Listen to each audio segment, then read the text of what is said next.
इस वीडियो के अंदर हम बात करने वाले हैं कि इलेक्ट्रिकल व्हीकल इंडस्ट्री से जुड़ी हुई एक कंपनी के बारे में, जिसके अंदर अभी अगर आप ऑर्डर बुक देखोगे तो ऑर्डर बुक 7,000 करोड़ के आसपास की कंपनी ने यहाँ पे प्लान करके रखी है। और जो रिड्यूस करेगी कंपनी डेट, उसके हिसाब से कंपनी जो यहाँ पे ऑर्डर बुक स्ट्रांग रखती है 7,000 करोड़ की। तो यहाँ पर जो कंपनी का प्लानिंग है कर्जा कम करने का, अगर वो करती है तो बिजनेस में एक बहुत बड़ा कंपनी के बदलाव आ सकता है फंडामेंटल के पॉइंट से। और ग्रोथ के हिसाब से मार्केट में ऑलरेडी इसने जो है ईवी मार्केट के हिसाब से प्रोजेक्ट को ध्यान दिया है। तो इलेक्ट्रिकल व्हीकल सेगमेंट के बेस पे भी यहाँ पर कंपनी फ्यूचरिस्टिक बिजनेस को चलाती नजर आ रही है। तो आज की इस वीडियो के अंदर हम इस कंपनी में थोड़ा डिटेल में बात करेंगे और कंपनी के बिजनेस से लेकर के हर चीज़ को समझेंगे। तो यहाँ पर बिजनेस जो कंपनी करती है ये ईवी लीजिंग के बेसिस पे काम करती है इलेक्ट्रिकल व्हीकल के हिसाब से, और मैन्युफैक्चरिंग का काम करती है, सोलर कंसल्टिंग और जो इंजीनियरिंग प्रोक्योरमेंट और कंसल्ट बोल सकते हैं, जो ईपीसी जो कंस्ट्रक्शन बेस्ड जो होता है उसमें प्लान कंपनी कर रही है बिजनेस करके यहाँ पे कर्जा कम करने की। तो यहाँ पर अगर देखोगे तो यहाँ पर हम बात कर रहे हैं गैंसोल इंजीनियरिंग के बारे में।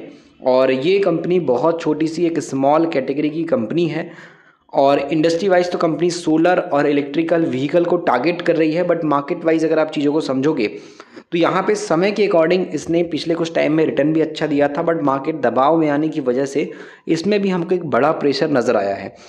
तो इस कंपनी के बिजनेस से लेकर के कंपनी के सारे फंडामेंटल के अलावा कंपनी के शेयर प्राइस का डेटा क्या कहता है उसको समझने वाले हैं, और वीडियो में इसमें डिटेल में कवर करते हैं सारे कंपनी के अच्छे पॉइंट बुरे पॉइंट, ताकि अगर आप इसको पूरा कंप्लीट देखोगे तो आपको एक मार्केट के बारे में जो नॉलेज कंपनी से जुड़ी है वो आपको कंप्लीट मिल पाएगी। वर्तमान स्थिति है उस हिसाब से देखोगे तो मार्केट के हिसाब से देखा जाए तो ये जो है 2,000 रुपये के ऊपर भी चली गई थी, और अभी कंपनी 2,000 रुपये के इस लेवल के बाद जो टॉप लेवल इसने बनाया था जो कि करीब करीब 2392 के आसपास का था, ये लेवल से मार्केट में गिरावट दिखा करके अभी ये 500-600 रुपये के आसपास है।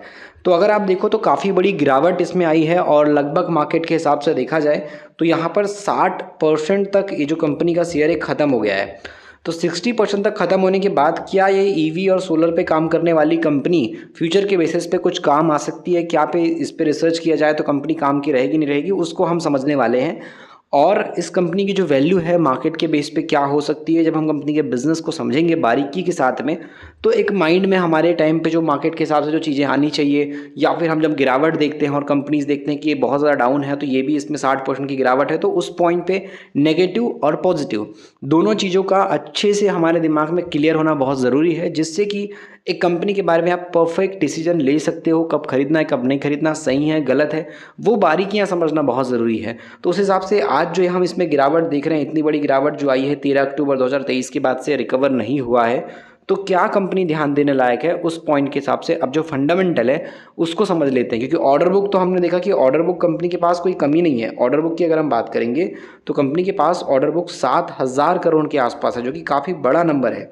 बट ऑर्डर बुक ही सब कुछ नहीं होता, ऑर्डर बुक के अलावा भी बहुत सारी चीज़ होती हैं, तो उसको थोड़ा अब यहाँ पे समझते हैं अपडेट के हिसाब से। काम को और अच्छे से समझने जाएं तो ये कंपनी इंजीनियरिंग के बेसिस पे अच्छा खासा काम करती है, और मार्केट वाइज अगर आप देखो तो सोलर इंडस्ट्री से जुड़ा हुआ इसका बिजनेस भी काफ़ी अच्छा चल रहा है।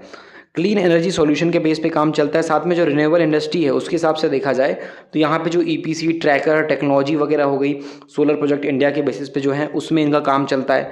साथ में जो ई मोबिलिटी रहती है जिसमें डिज़ाइन डेवलपमेंट मैन्युफैक्चरिंग, जो ईवी व्हीकल्स हो गए, end to end EV fleet जो लीजिंग सॉल्यूशन हो गया, वो कंपनी प्रोवाइड करती है। तो कहीं ना कहीं electrical vehicle plus solar industry दोनों पे अच्छा काम कर रही है। उसके अलावा जो ग्रीन H2 जो मार्केट के हिसाब से जो ग्रीन हाइड्रोजन सपोर्ट जो स्टेप है उसके हिसाब से कंपनी प्लानिंग और जो इम्प्लीमेशन है वो कंपनी करती है। उसके अलावा जो BESS यानी कि जो एंड टू एंड सर्विस, जो मार्केट के हिसाब से जो इनकम्सिंग एवरी स्टेज पे जो प्रोजेक्ट रहते हैं जिसमें सीमलेस एग्जीक्यूशन के हिसाब से और जो ऑप्टिमल ऑपरेशन होते हैं उस हिसाब से कंपनी वर्क करती है। प्रोजेक्ट वाइज भी कंपनी का आप फ्लोटिंग सोलर देख पाओगे, और भी कंपनी के अंदर ट्राइडेंट का जो रूफटॉप सोलर है वो आप देख पाओगे। उसके अलावा सिंगनेनी क्लोरिस के हिसाब से जो ग्राउंड माउंटेड है वो आप देख पाओगे। मल्टीपल प्रोजेक्ट जो कंपनी ने शो किया है वेबसाइट के अंदर उसमें आप कंपनी का काम देख सकते हो। ये सारे काम इंडिया के हिसाब से और बाकी जगह पे इस कंपनी ने करके दिए हैं। सऊदी अरेबिया में कंपनी का काम चलता है, अफ्रीका का काम आप देख सकते हो। उसके अलावा इंडिया और जापान हो गया, और बात की जाए तो कॉन्टिनम की बात की जाए, DVC हो गया, ये सब मल्टीपल चीज़ों के हिसाब से इसका वर्क काम करता है, और इसी हिसाब से कंपनी ग्रोथ के हिसाब से आगे बढ़ रही है। तो फंडामेंटल क्या कहते हैं अभी के हिसाब से उसको समझना काफ़ी ज़रूरी हो जाता है। तो अगर आप यहाँ पे गेंसोल इंजीनियरिंग लिमिटेड के बेसिस पे मार्केट पोजीशन देखो तो काफ़ी अच्छी है। उसके अलावा इसमें जो ग्रोथ के हिसाब से जो हम बोलते हैं बहुत बड़ी कंपनी होना चाहिए, तो वो पॉइंट अभी इसमें थोड़ा मिसिंग है, क्योंकि ये बहुत स्मॉल कैटेगरी की है। तो स्मॉल कैटेगरी में क्या होता है कि रिस्क काफ़ी बढ़ जाता है। तो उस पॉइंट पे ये कंपनी 2000 करोड़ के आसपास के मार्केट साइज वाली है। तो उस हिसाब से आप देखोगे तो एक साल के अंदर तो काफ़ी अच्छी तेजी 524 से 1271 तक की गई थी, लेकिन जो ऑल टाइम हाई प्राइस था वो ब्रेक मार्केट में इस कंपनी ने नहीं किया है। तो अभी भी अपने ऑल टाइम हाई प्राइस से नीचे ही है और अभी तो मार्केट में गिरावट है, तो इसमें प्रेशर क्रिएट इसका भी एक कारण हो सकता है। अगर आप आरओसी आरओई देखोगे तो 14 से 20% का है। मार्केट वाइज डेट काफ़ी हेवी है और ज़्यादातर इस इंडस्ट्री की कंपनियों में डेट है। तो इस चीज़ को अगर हम थोड़ा सा साइड रखें तो डेट वाला पॉइंट तो बहुत सारी कंपनीज़ में है। तो मार्केट में प्रमोटर होल्डिंग को देखें तो ये 62% के आसपास है। और एक रिस्क इसमें ये है कि जो प्लेज है वो बहुत ज़्यादा है, 81% के आसपास। अगर बिजनेस ग्रो किया तो ये प्लेज समय के साथ कम हो जाएगा। अगर बिजनेस मार्केट के हिसाब से कंपनी सही नहीं कर पाई कुछ साल के अंदर तो ये प्लेज बढ़ने से दिक्कत भी खड़ी हो जाती है। तो रिस्क काफ़ी हाई है। कुछ जो हाई रिस्क के इन्वेस्टर होते हैं वो ऐसी कंपनीज पे ध्यान देते हैं। तो उस पॉइंट पे काफ़ी सारी चीज़ें इसके देखा जाए तो पॉजिटिव में ये है कि सेल्स तो बढ़ रहा है, साथ में प्रॉफिट भी 80% से ऊपर का बढ़ रहा है।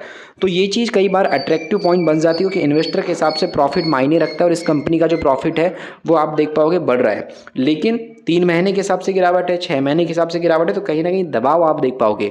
उसके अलावा चीज़ों को अगर आप समझने जाते हो तो इसमें एक चीज़ और है कि कंपनी करेक्शन वाइज काफ़ी डाउन आ चुकी है और इसके अंदर जो कंपनी के हिसाब से रिजल्ट आने चाहिए थे, मार्केट के हिसाब से ग्रोथ आनी चाहिए थी, वो रिजल्ट में भी कुछ खास हमको मूवमेंट नज़र नहीं आया। बाकी सेल्स कंपनी का 220 करोड़ से 345 तक करोड़ गया, उसके अलावा 12 करोड़ से 18 करोड़ गया। तो मार्केट जो एक्सपेक्ट कर रहा था कि ये वाला जो नंबर है ये बीट होना चाहिए, तो ये नंबर बीट नहीं हो पाया है। 27 करोड़ का नंबर जो कि 18 करोड़ के आसपास है। बाकी एक साल के हिसाब से देखो तो रिजल्ट अच्छा है।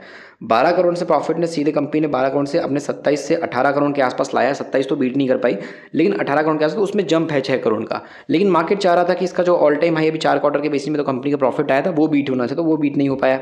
लेकिन ईयरली बेस पे आप समझोगे तो ईयरली बेस पे जो ग्रोथ है उसकी बनी हुई है 11 से 23 करोड़, 53 करोड़, अभी 87 करोड़। तो ईयरली बेस पे जो मार्केट के हिसाब से देखा जाए तो प्रॉफिट इसका मार्केट के हिसाब से अच्छा खासा ग्रो हो रहा है।